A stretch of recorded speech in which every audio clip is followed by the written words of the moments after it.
Hey YouTubers, what's up? I'm Tom. Welcome to TSJ 101 Sports. Today we're going to be recapping the Monday Night Raw that took place last night, along with some of the Hell in a Cell matches that relate to Monday Night Raw. As always, be sure to subscribe to our YouTube channel. You can follow us on Instagram, Facebook, or Twitter. Just be sure to subscribe so you don't miss any of the content that we drop. You can also comment and like on this video. So, Monday Night Raw started with Roman Reigns coming out, and he was kind of gloating over the fact that he's still Universal Champion. I think a lot of people were just so caught up with Brock Lesnar's interference at Hell in a Cell. No one really thought that it actually helped Roman Reigns keep his belt. It is very possible Braun Strowman would have won the title if Brock Lesnar didn't interfere. So, Roman Reigns, he identified that he was fortunate enough to walk out as champion. So logically, that made sense. I'm glad that they tackled that issue. But then Braun Strowman came out saying everybody sucks and he doesn't like anything that's going on right now. You kind of see where he's coming from, but then again, him being a heel, it's kind of difficult at the same time to understand exactly what message WWE is trying to send, because Braun Strowman told everyone in the arena they suck. That's something a heel does, but the only issue with that is that Braun Strowman is not really a heel in the eyes of the audience. And I know a lot of you are saying, well, that's very similar to what Becky Lynch is going through, which, is true, granted. But keep in mind, Becky Lynch was a babyface. The reason they turned Becky Lynch heel was because her babyface act, it wasn't going over very well with officials backstage. It just wasn't working, so they turned Becky into a villain. The difference with Braun is that he was a villain, and people loved him so much that he actually became a good guy. So it feels almost forced to push Braun Strowman as a heel at this point, but that's clearly the way WWE is going to go with this, because, again, they are trying to get you to cheer for Roman Reigns and protect him at all costs. Later in the night, Baron Corbin came out. Actually, it was later in the same promo between Braun and Roman Reigns. Baron Corbin came out and put himself in a title match, and it's about time, really, because he is a wrestler and he has all the power on the show. So it's kind of baffling that he wouldn't do this sooner, but he eventually got to it and had a WWE Universal Championship match. By the way, the Baron Corbin-Roman Reigns match, the main event of Monday Night Raw, that was a fantastic match. There were actually a few times I thought Baron Corbin might actually pull off the upset. And I get a lot of people don't like Baron Corbin. They think he's stagnant or stale.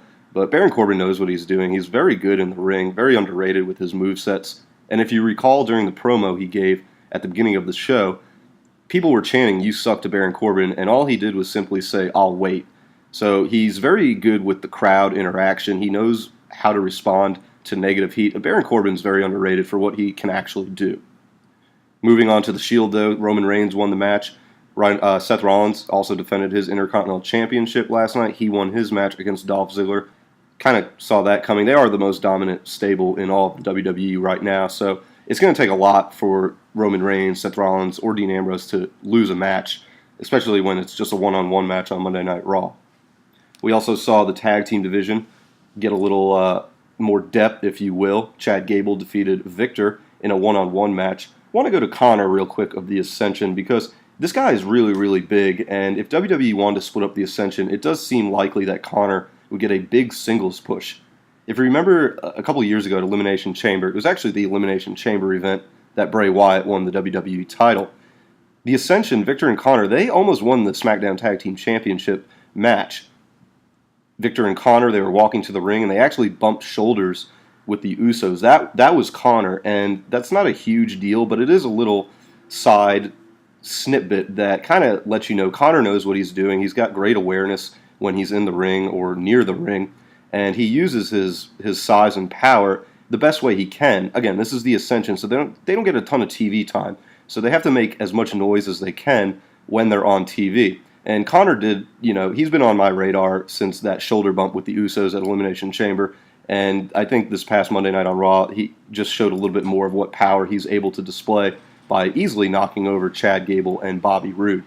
Speaking of Chad Gable and Bobby Roode, this is actually a pretty intriguing tag team. I don't know how many of you feel about it. You can comment if you like Bobby Roode and if you like Chad Gable as a team, but it does seem clear that one is going to turn on the other down the road. I'm not sure if it's going to be Bobby Roode or Chad Gable, because both can pull off a fantastic heel persona, so we're just going to have to wait and see what WWE wants to do with those two. We'll probably get a push with these two. They might even win the Raw Tag Team Championships, but I think the long-term goal between Gable and Bobby Roode is for the fans to invest in them emotionally, only for one of them to turn on the other. Moving on now, we'll go to the women's division, the Riot Squad. They attacked Natalya and confronted Ronda Rousey. If you didn't know, at the next pay-per-view in Australia, the Riot Squad, they're going to be taking on the Bellas and Ronda Rousey. So this only made sense for the Riot Squad to attack Natty. I don't know if you guys remember when John Cena was the United States champion. He was doing a bunch of U.S. Open challenges on Monday Night Raw, and he actually confronted New Day when they were villains, telling them they weren't serious and they need to take themselves more seriously.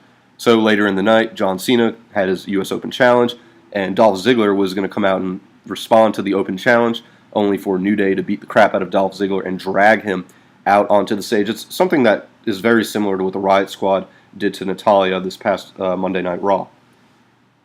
Undertaker, he came out and gave a promo. He revealed something that was very important, and that's that Kane is going to have his back in Australia for his match against Triple H. The other reason that this is such a big deal is that because it does confirm Shawn Michaels will indeed be in Triple H's corner. So if you were wondering if Shawn Michaels is going to show up to Australia, the odds are yes, he will. He'll even be ringside throughout most of the match. We'll see where this match takes us, but we're not going to get too much into it until we do our preview for the Australia Superstar Showdown.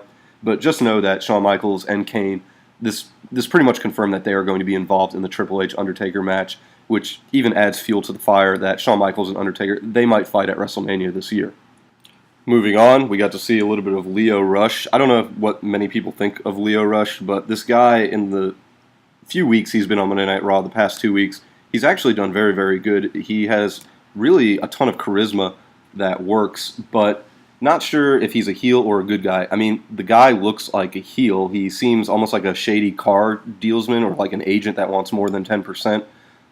He just almost seems to be playing Bobby Lashley at this point. Now, it's very possible Lio Rush is a good guy, but if we're just going to go based off what we've seen the past 2 weeks and his demeanor and the way he presents himself, it does seem like Lio Rush has a side agenda, and he's almost using Bobby Lashley for some personal hidden agenda that, I mean, we might not even find out what that agenda is for a year or so, but Lio Rush, just keep in the back of your mind, the guy seems to be naturally a heel.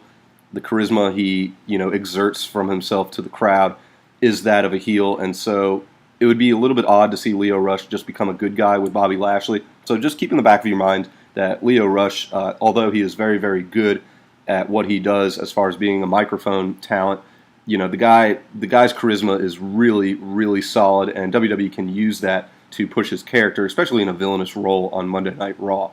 But right now, Bobby Lashley is dealing with Elias and Kevin Owens, and we actually got to see Lio Rush's athleticism displayed a little bit. This was honestly a debut for Lio Rush. I know he debuted 2 weeks ago when he had a cutscene with Bobby Lashley, but this was really the first time the WWE Universe got to see what Lio Rush can actually do. Because I know a lot of people don't watch NXT. That's where Lio Rush came from. He's from NXT. And so he was brought up to the main roster now.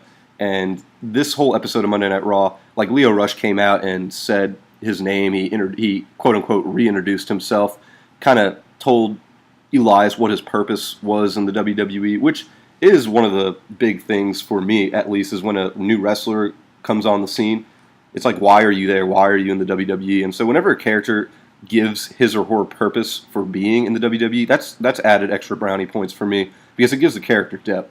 So Lio Rush, he also did a few flips kind of showing off that he's a high flyer and he can hold his own. He hit Elias with an enziguri. So Lio Rush, this was honestly as close to an A+ debut as you could probably have without, having a bunch of signs and arrows pointing at Lio Rush saying, hey, it's this guy's debut. He did a really good job of subtly coming out, introducing himself, and kind of showcasing to everybody what he can actually do in the ring. I want to jump back to the women division real quick because there's a lot of tag teams popping up now, adding speculation that the WWE will be adding a women's tag team championship, which they can do. It's very possible when you look at the roster.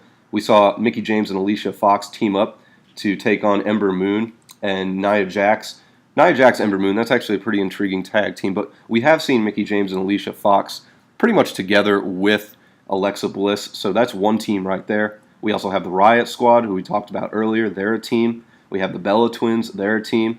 Bayley and Sasha, they're a team. And then you look over on SmackDown, you have the Iconics, Mandy Rose and Sonya Deville. So again, there are a lot of women tag teams that are seemingly being formed in the WWE. I don't know if that's by accident or on purpose because of the new titles that could be possibly, be announced sooner rather than later. it is very possible that a women's tag team championship belt is unveiled at the women's pay-per-view Evolution. So just keep an eye on all these women tag teams that seem to be forming right under our nose. Again, we've got Bayley, Sasha, James, Fox, Ember Moon, Nia Jax, the Bellas, the Iconics. I mean, the list goes on. There are a lot of tag teams in the women's division, so that is something that the WWE might explore with.